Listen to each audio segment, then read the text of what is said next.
আজকের গল্প কবিতা চক্রবর্তীর লেখা শেকল ভাঙার গল্প। মা, খেতে আসুন, আপনার ভাত বেড়েছি। বড় বৌমার ডাকে শাশুড়ি সরমা রান্নাঘরে এলেন। দেখলেন গত কয়েকদিনের মতো আজও বড় বৌমা নিজের ভাত বাড়েনি।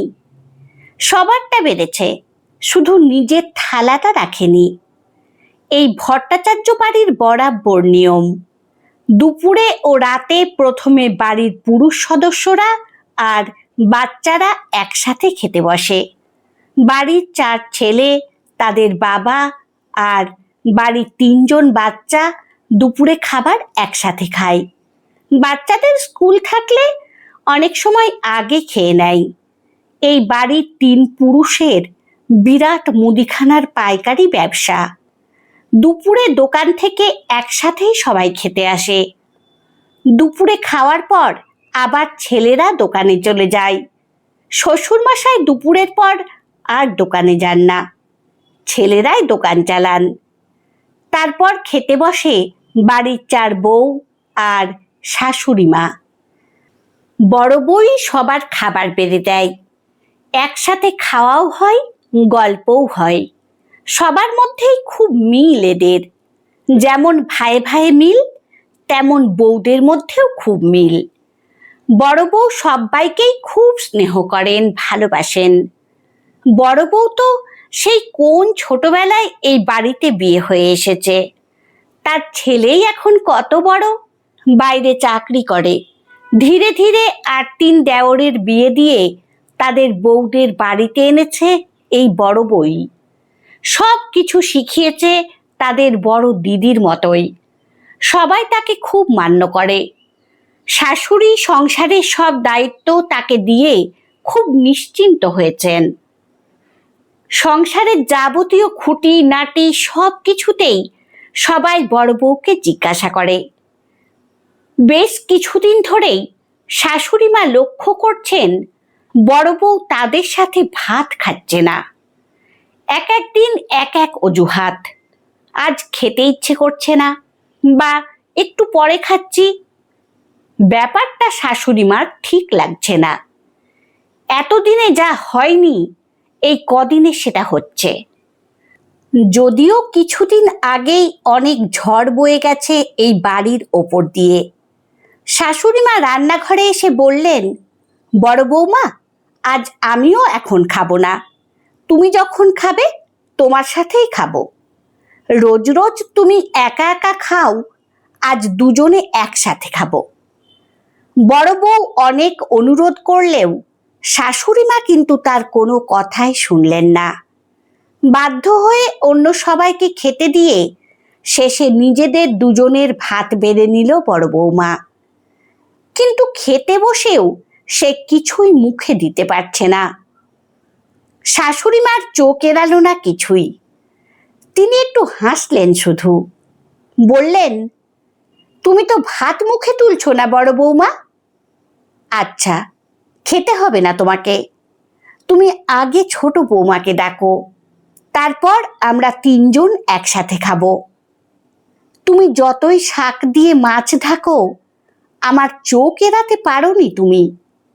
তুমি যে রোজ সবার শেষে খাও আর নিজের ভাগের মাছ মাংসটা নিয়ে গিয়ে ছোট বৌমাকে খাওয়াও, সেটা আমি কাল দেখে ফেলেছি। তোমার মনটা এত ভালো বৌমা, আমি কেন তোমার মতো হতে পারলাম না? নিজের চোখে নিজে কাল ছোট হয়ে গেছি আমি। বিশ্বাস করো, নিজেকে এত ছোট লেগেছে তোমার কাছে যে আজ ভেবেই নিয়েছি এটার শেষ আমিই করব। বড় বউ তো ভয়ে জড়সড় হয়ে গেছে শাশুড়ির কথা শুনে। আসলে কিছু মাস আগেই সন্তান সম ছোট দেওরকে বিয়ে দিয়ে কত জাঁকজমক করে ছোট জাকে বরণ করে ঘরে তুলেছে বড় বউ। কিন্তু একটা অ্যাক্সিডেন্টে হঠাৎই ছোট দেওর মারা যায়। ব্রাহ্মণ ঘরের বিধবা বউ। পুরোহিত থেকে আত্মীয় স্বজন সবাই নিরামিষ খাওয়ার বিধান দেয়। আরও কিছু সামাজিক নিয়ম মানতে বাধ্য করা হয়। ওইটুকু একটা মেয়ে যে এত মাছ মাংস ভালোবাসে, তাকে কিনা সারা জীবন নিরামিষ খাওয়ার বিধান, যার এখন হেসে খেলে বেড়ানোর বয়স, তাকে সাদা কাপড় পরিয়ে এত কঠিন শাস্তি দেওয়া। মানতে পারেনি বাড়ির বড় বৌমা, কিন্তু কারোর ওপরে কথা সে কোনো দিন বলেনি, তাই নিজেই এই পথ খুঁজে নিয়েছে। অন্তত তার নিজের ক্ষমতায় যেটুকু সে পারে, নিজের ভাগের মাছ মাংস ডিম লুকিয়ে নিয়ে গিয়ে ছোট যাকে খাওয়ায়। বাইরে থেকেও নিজের জন্য বলে খাবার আনিয়ে মেয়েটাকে খাওয়ায়। আজ কি করে যে ধরা পড়ে গেল! শাশুড়ির নির্দেশ মতো ছোট বৌমা এলো রান্নাঘরে। সে এই এত মাস পর এই আঁশ রান্নাঘরে পা দিল। নিরামিষ রান্নাঘরেই সে আলাদা খাওয়া দাওয়া করে। শাশুড়িমা আর একটা আসন পেতে ছোট বৌমাকে বসিয়ে তার সামনে মাছ ভাতের থালা দিয়ে বলল, খেয়ে নে মা, আর পারলে এই মাটাকে ক্ষমা করিস। আজ বড় বৌমা আমার চোখ খুলে দিয়েছে। সত্যিকারের বাড়ির বড় বউয়ের কাজ করেছে ও। কিন্তু আমি তো তোদের মা হতে পারলাম না রে, শাশুড়ি হয়েই থেকে গেলাম। সবার কথা শুনে আমি যে কষ্ট তোকে দিয়েছি, তার থেকে অনেক গুণ বেশি অনুশোচনা আজ আমার হচ্ছে। আজ থেকে আর কোনো লুকানোর ব্যাপার থাকবে না। তুই আজ থেকে সব কিছু খাবি, আগে যেমন খেতিস। আমি বাড়ির সবাইকে বলে দেব, তুই ঠিক আমার বাড়ির মেয়ের মতো থাকবি আজ থেকে। আমি সমাজ আত্মীয় স্বজন কারুর কথা শুনবো না। বৈধব্য কোনো অন্যায় না যে তার জন্য সারা জীবন শাস্তি পেতে হবে। আজ থেকে তুই লাল শাড়ি পরবি, টিপ পরবি, সব কিছু খাবি, ঘুরবি বেড়াবি ঠিক আগের মতো। আমাকে ক্ষমা করে দিস মা তোরা দুজন। শাশুড়ি কাঁদতে লাগলেন ছোট বৌমাকে জড়িয়ে। সবার চোখেই তখন জল।